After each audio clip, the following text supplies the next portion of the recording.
You know that moment when you search your intranet, type the exact title of a document, and it still vanishes into the void? That's not bad luck, that's bad information architecture. Before we start the dungeon crawl, hit subscribe so you don't miss future best practice loot drops. Here's what you'll walk away with today.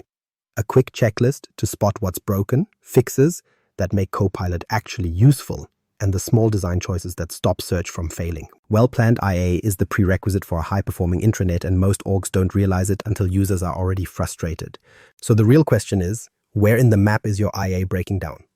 The hidden dungeon map, the 6 core elements. If you want a working intranet, you need more than scattered pages and guesswork. The backbone is what I call the hidden dungeon map. 6 core elements that hold the whole architecture together. They're not optional, they're not interchangeable. They are the framework that keeps your content visible and usable. Global navigation, hub navigation, local navigation, metadata, search, and personalization. Miss one and the structure starts to wobble. Think of them as your 6-party roles. Global navigation is the tank that points everyone in the right direction. Hub navigation is the healer, tying related sites into something that actually works together. Local navigation is your DPS, cutting through site-level clicks with precision. Metadata is the scout, marking everything so it can be tracked and recovered later. Search is the wizard, powerful but only as good as the spell components, your metadata and navigation. And personalization is the bard, tuning the experience so the right message gets to the right person at the right time. That's the full roster. Straightforward but deadly when ignored. The trouble is, most intranet failures aren't loud. They don't trigger red banners. They creep in quietly. Users stop trying search because they never find what they need, or they bounce from one site to the next until they give up. Silent cuts like that build into a trust problem. You can see it in real terms if you ask, can someone outside your team find last year's travel policy in under 90 seconds? If not, your IA is hiding more than it's helping. Another problem is imbalance. Organizations love to overbuild one element while neglecting another. Giant navigation menus stacked 3 levels deep look impressive, but if your documents are all tagged with Final V2, search will flop. Relying only on the wizard when the scout never did its job is a natural one roll every time. The reverse is also true. Some teams treat metadata like gospel, but bury their global links under 6 clicks. Each element leans on the others. If one role is left behind, the raid wipes. And here's the hard truth. AI won't save you from bad architecture. Copilot or semantic search can't invent metadata that doesn't exist. It can't magically create navigation where no hub structure was set. The machine is only as effective as the groundwork you've already done. If you feed it chaos, you'll get chaos back. Smart investments at the architecture level are what make the flashy tools worth using. It's also worth pointing out this isn't a solo job. Information architecture is a team sport spread across roles. Global navigation usually falls with intranet owners and comms leads. Hubs are often run by hub owners and business stakeholders. Local navigation and metadata involve site owners and content creators. IT admins sit across the whole thing, wiring compliance and governance in. It's cross-team by design, which means you need agreement on map making before the characters hit the dungeon. When all 6 parts are set up, something changes. Navigation frames the world so people don't get lost. Hubs bind related zones into meaningful regions. Metadata tags the loot, search pulls it on demand. Personalization fine-tunes what matters to each player. That balance means you're not improvising every fix or losing hours in scavenger hunts. It means you're building a system where both humans and AI can actually succeed. That's the real win condition. Before we move on, here's a quick action you can take. Pause, pick one of the 6 elements, navigation, metadata, or search, and run a light audit. Don't overthink it, just ask if it's working right now. That single diagnostic step can save you from months of frustration later. Because from here, we're about to get specific. There are 3 different maps built into every intranet, and knowing how they overlap is the first real test of whether users make progress or wander in circles. World map versus local maps, global, hub, and local navigation. Every intranet lives on 3 distinct maps, the world map, the regional maps, and the street-level sketch. In platform terms, that's global navigation, hub navigation, and local navigation. And if those maps don't agree, your users aren't adventuring, they're grinding random encounters with no idea which way is north. Global navigation is the overworld view. It tells everyone what lands exist and how major territories connect. In Microsoft 365, you unlock it through the SharePoint app bar, which shows up on every site once a home site is set. It's tenant-wide by design. Global nav isn't there to list every page or document. It's the continental outline: home, news, resources, tools. Broad categories everyone in the company should trust. If this skeleton bends out of shape, people don't even know which continent they spawned on. Hub navigation works like a regional map. Join a guild hall in an RPG and you see trainers, quest boards, shops, the things tied to that one region. Hubs in SharePoint do exactly that. They unify related sites like HR, finance, or legal so they don't float around as disconnected islands. Hub nav appears just below the suite bar over the site's local nav, and every site joined to that hub respects the same links and shared branding. It's also security trimmed. If a user doesn't have access to a site in the hub, they won't see its content surface magically. Permissions don't change by association. Use audience targeting if you want private links to show up only for the right people. That stops mixed parties from thinking they missed a questline they were never allowed to run. Local navigation is the street map, the hand-drawn dungeon sketch you keep updating as you poke around. It's specific to a single site and guides users from one page, list, library, or task to another inside that domain. On a team site, it's on the left as the quick launch. On a communication site, it's up top instead. Local nav should cover tactical moves, policies, project docs, calendars. The player should find common quests inside 2 clicks. If they're digging 5 levels down and retracing breadcrumbs, the dungeon layout is broken. The real failure comes when these maps don't line up. Global says HR, Hub says People Services, and Local and Navy buries benefits documents under Archive Old Version Uploads. The users follow one map, get looped back to another, and realize none of them match. Subsites layered 5 deep create breadcrumb trails that collapse the moment you reorganize, leading to dead ends in Teams or Outlook links. It only takes a few busted trails before staff stop trying navigation altogether and fire off emails instead. That's when trust in the intranet collapses. There are also technical boundaries worth noting. Each nav level can technically handle up to 500 links per tier, but stuffing them in is like stocking a bag with 499 health potions. Sure, it fits, but no one can use it. A practical rule is to keep HubNav under 100 links. Anything more and users can't scan it without scrolling fatigue. Use those limits as sanity checks when you're tempted to add just one more menu. Here's how to test this in practice. 2 checks you can run right now in under a minute. First, open the SharePoint app bar. Do those links boil down to your real global categories, home, news, tools, or are they trying to be a department sitemap? Second, pick a single site. Check the local nav. Count how many clicks it takes to hit the top 3 tasks. If it's more than 2, you're making users roll a disadvantage check every time. When these 3 layers match, things click. Users trust the overworld for direction, the hubs for context, and the locals for getting work done. Better still, AI tools see the same paths. Copilot doesn't misplace scrolls if the maps agree on where those scrolls live. The system doesn't feel like a coin toss. It behaves predictably for both people and machines. But even the best navigation can't label a blade if every sword in the vault is called item final v3. That's a different kind of invisibility. The runes you carve into your gear, your metadata, are what makes search cast real spells instead of fumbles. Metadata, the magic runes of search. When navigation gives you the map, metadata gives the legend. Metadata, the magic runes of search, is what tells SharePoint and AI tools what a file actually is, not just what it happens to be named. Without it, everything blurs into vague boxes and folders. With it, your system knows the difference between a project plan, a travel policy, and a vendor contract. The first rule: use columns and content types in your document libraries and site pages library. This isn't overkill, it's the translation layer that lets search and highlighted content web parts actually filter and roll up the right files. A tagged field like Region X West doesn't just decorate the document, it becomes a lever for search, dynamic rollups, even audience-targeted news feeds. AI copilots look for those same properties. If they aren't defined, the AI is guessing instead of retrieving. The second rule: avoid deep folders. Folders are brittle mazes. They break when you move things around, and after a reorg, they collapse into bizarre half paths no one remembers. In SharePoint, the flat approach works better. Topic-specific libraries combined with site columns. Flat tagging scales across teams and years. It doesn't matter if HR merges tomorrow or finance gets restructured. Metadata-driven libraries keep surfacing content without redigging dungeons. Third rule: publish a small, consistent set of mandatory fields. Don't try to tag every possible thing under the sun. Stick to core fields like content type, owner, status, and region.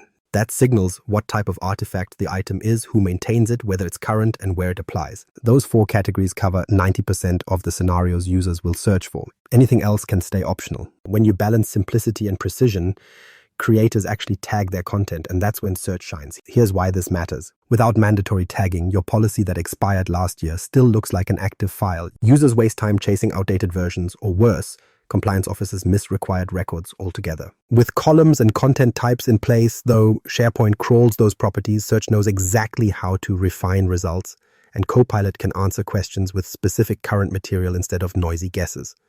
There's also a lightweight governance step that makes all of this stick. Define your metadata centrally in the term store or site columns, then bake those fields into the library templates so they show up automatically whenever someone uploads a file. Instead of leaving it all to chance, creators get a gentle nudge at upload.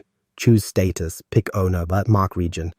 This isn't red tape, it's guardrails. The tagging happens once, upfront, and pays dividends forever after. Think of it like carving runes on a blade as soon as it's forged. If you etch them at the start, the sword is recognizable, searchable, and easy for the wizard to use later on. If you skip the runes, you can sharpen it all you want, but it's invisible at game time. Metadata is that early crucial step. If you want one quick test, here it is. Pick a single library, open it up and check if the files actually carry consistent metadata, status fields filled in, regions tagged, content types applied. Then look at whether the highlighted content or news web parts can surface items by those tags. If nothing shows up, you've got a metadata gap. That's a 20-second check that tells you if your system is battle ready or if you're slinging spells blind. When metadata is working, search feels less like fumbling through 10 versions of the same document and more like drawing the right enchanted blade on the first try. It sharpens human productivity and sets AI copilots up for clean, accurate pulls.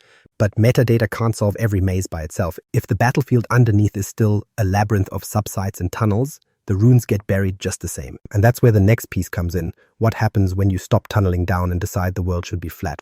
Flattening the dungeon. Why the world is flat beats nested subsites. Back in the day, every intranet site came bolted to a stack of subsites. Each subsite branched into another and another until you hit 10 layers deep with no clear exits and no working torches. SharePoint used to encourage that model, but modern SharePoint doesn't. The current guidance is flat. Subsites are generally not recommended. Instead, you build one site per discrete topic, task, or unit of work, and then connect those sites together through navigation and hubs. Think of it less like a dungeon tower and more like a single floor of well-marked rooms. Each room has a door, a label, and a defined purpose. You move sideways, not downward. The main reason for this shift is fragility. Deep hierarchies look neat on paper, but reorganize one department or archive one project and everything crumbles. Permissions drift, links break, and bookmarks die. Users eventually quit following the tunnels altogether. A flat design avoids that trap. Each site stands on its own, and when changes happen, you just move the site into a different hub or archive it without shattering everyone's navigation. In practice, deep hierarchies mean brittle links and broken bookmarks when you reorganize. Flat sites tied to hubs mean you can rehome a site with minimal disruption. Hubs are the connective tissue of a flat structure. They live above individual sites and unify them with common branding and shared navigation. They also roll up activity, news, events, and pages from the sites below, so users see a bigger picture without chasing every corner. That keeps related areas like HR, finance, or a regional office tied into one shared experience. It's flexible. A new project spins up, create a standalone site and slot it into the right hub. Project closes, archive it cleanly without destroying navigation trails for everyone else. You also have roll-up web parts. The news web part stacks updates across multiple sites into one feed. The highlighted content web part dynamically surfaces tagged documents, and the site's web part displays key connected locations. Each of these mechanisms works like a spotlight. News shows current signals, highlighted content pulls artifacts that match metadata, and sites displays the map of what matters. Users discover what they need across sites without digging through folder ladders. The payoff for AI is just as real. Copilot doesn't hunt through some 12th folder inside a subsite. It works best when it has a clear surface to crawl. Flat sites with topic-based scopes and clean hubs give Copilot obvious boundaries. This site only governs finance procedures, and this site publishes HR news. Yeah, the assistant doesn't have to guess. It can retrieve with confidence. The operational benefits stack up quickly. In a flat environment, restructuring HR under a new VP isn't weeks of fixing nav. It's moving the HR site into a new or existing hub. Need to decommission a project site?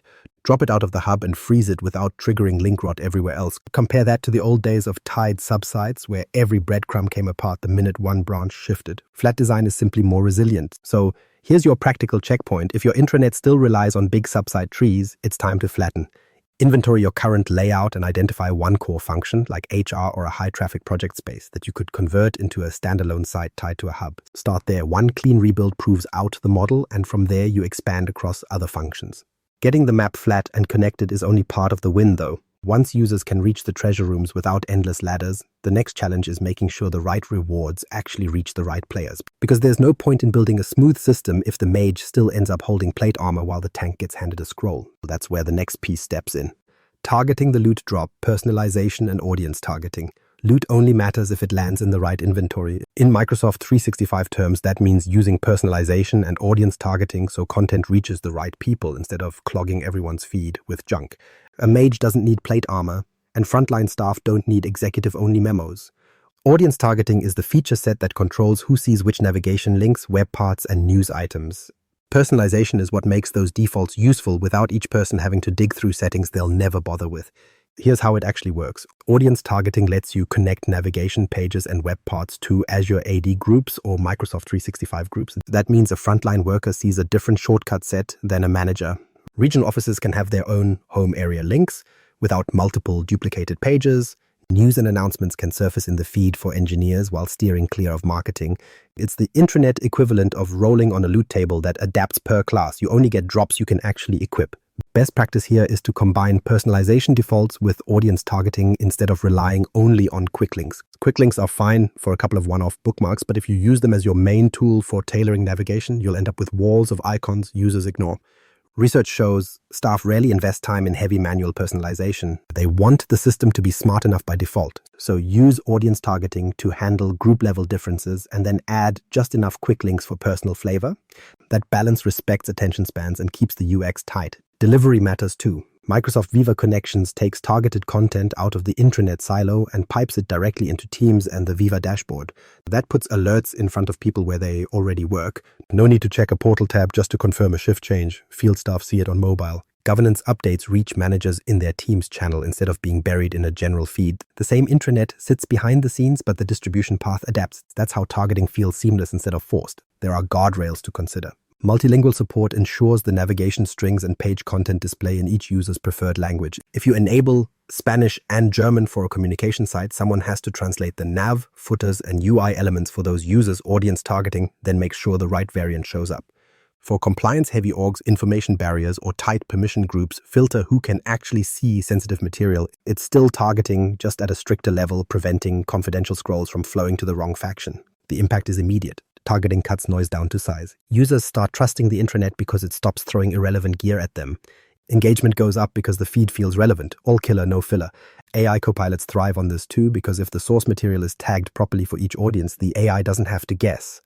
Ask it for latest HR process and it pulls the current local policy aligned to your role, not a stale copy meant for another department. That accuracy is what keeps confidence high. You can test this today.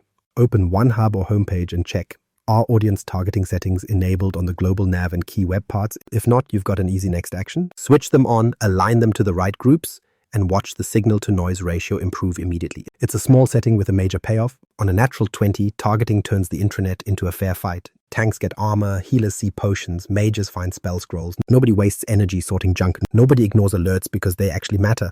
Users trust the system, AI pulls with accuracy, and adoption happens without a marketing campaign. That's how you keep the loot table clean and the party equipped.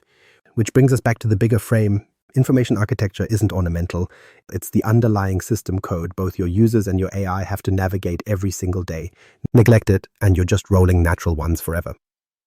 So here's the wrap. Before you log another ticket, run 3 quick checks. First, line up your navigation, global, hub, and local, and trim bloated menus. Second, audit your metadata and content types so files actually surface. Third, confirm audience targeting is live and content flows into Teams or Viva where people already work. One next step, validate your setup with card sorting, tree testing, and usability testing, then scan search logs to spot failed queries. IA isn't set and forget, it's a living system you test, measure, and refine.